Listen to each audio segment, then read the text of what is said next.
I started my day deciding to run, but I was tired because I didn't get a whole lot of sleep last night doing a FOIA request for Corey Jones information, which I need to send off. So when I woke up this morning, I didn't get a good chance. I didn't get any chance to go run. I was too tired. I went to bed at like midnight, and I usually wake up about 4:30. So I go to the gym instead, but because I was so tired that I only rode the bike for about 30 minutes, did like one set of chest, turned around and left. I went down and I checked on my displaced buddies over off of Clematis Street, and just to check on them and make sure that the police aren't sweating them, make sure that they're okay. Pat said hello, she's good. Kenyette said she was good. Some of the other people were kind of out and about because it was 9-ish in the morning. I decided to shoot a couple of things because I was putting a video together basically on their behalf to talk about their particular stories. But I remember yesterday as I was talking to Kenyette, she was telling me about a young lady who was out there on the street amongst them, and she went by the name of Twin. And not to mention how we've even lost a young lady already who was found naked, raped, and beaten to death. If she had a resource to go to, he would not have been able to get a hold of her. I know who you're talking about because exactly. I have that student. That's sad. This is, again, I'm not normally an emotional person, but this thing is. Was she ordinarily out here with you as well? I never got an opportunity. God bless you. Thank you. I never got the opportunity to meet her, but just to hear it happened. Obviously, the first week that I was out here, right? Because here it is. I'm at one of the feedings that Reverend Al does at the waterfront. And then her cousin comes up and informs us of what just happened. And it just felt like a sledgehammer hit my heart.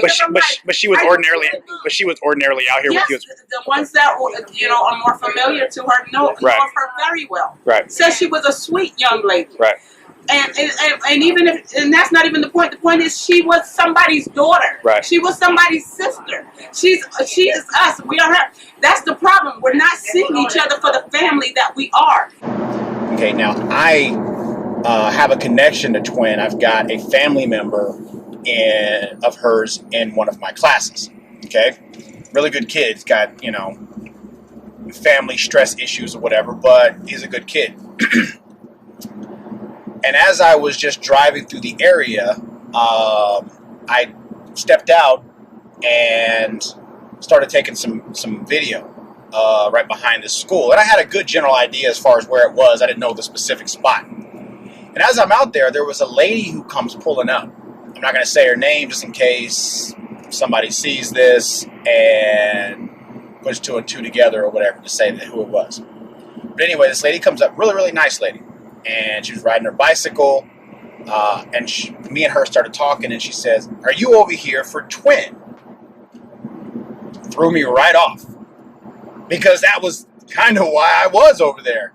And so this lady comes up, and she starts talking to me about her, and said, "Listen, me and her were really, really good friends, and what they did to her was wrong, and all this other stuff." So I said, "Tell me about it." Supposedly tricking, came down this path between 1 and 4 a.m. in the morning, water on both sides here. She was taken right here. I've got goosebumps right now. Where, and I might start crying, where these flowers are. And she was strangled, she was raped, and her face was in the dirt when they found her. This close. But when they found her, she was half naked, marks around her neck, and her face was so buried in the dirt right here that her nose was flattened. Right. And this is where a kid found her walking to middle school at between 7 and 8 a.m. On the news, they said she was shot, she was naked, they got her out of the water. And none of that. So Now, they didn't catch anybody, correct? And I asked her, do you mind if I record this? And she says, yeah, I don't want you to put my face on there, which is pretty normal. Everybody over there, I guess they're all facing federal charges or whatever. But I said, okay, and that's fine. You don't mind if do you mind if I use your voice as, you kind of tell me about what's going on? Some of the stuff she didn't have a problem with, some of the stuff that she did, because every once in a while she would stop and say, hey, this is kind of off the record. And she gave me a little bio of her, and I'm going to, I know her name, and I know where to find her and everything. But she started telling me the specifics of what's going on. And not necessarily the who, because even if she did know, which I think she has a good general idea as far as who, or at least where to find the people, but she doesn't want to be that person that could possibly be implicated, because nobody's going to look after her to take care of her, to protect her. Okay, so and I'm conscious of that, and I understand that. But as she's telling me about what's going on, I'm realizing that I am smack dab at the very, very beginning of a murder investigation that the Palm Beach Police Department have no interest in solving. So this all started off as me looking out for the homeless and trying to combat some of the ridiculous things that Rafael Clemente, the Clematis Street director or whatever you want to call it, and him picking on homeless people so that it doesn't, offend the good, the good white folks that walk up and down Clematis Street. That's kind of his baby.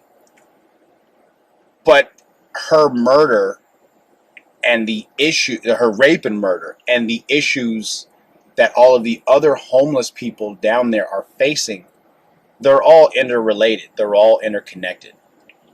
And so I'm finding myself at the beginning of something that I never thought that I was going to be in the beginning of. But I'm in it. And I'm talking to some of these people, and I'm talking to a lot of the people that are all down there.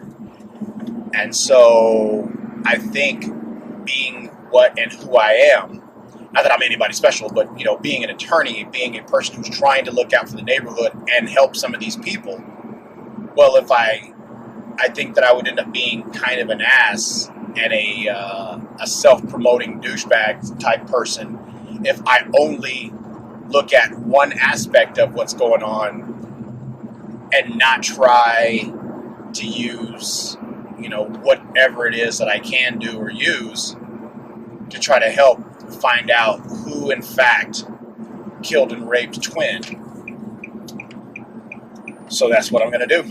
So I guess I don't know how often I'm going to do this in particular, but I guess I can honestly say that this is probably going to be the beginning of me trying to figure out who in fact killed Twin.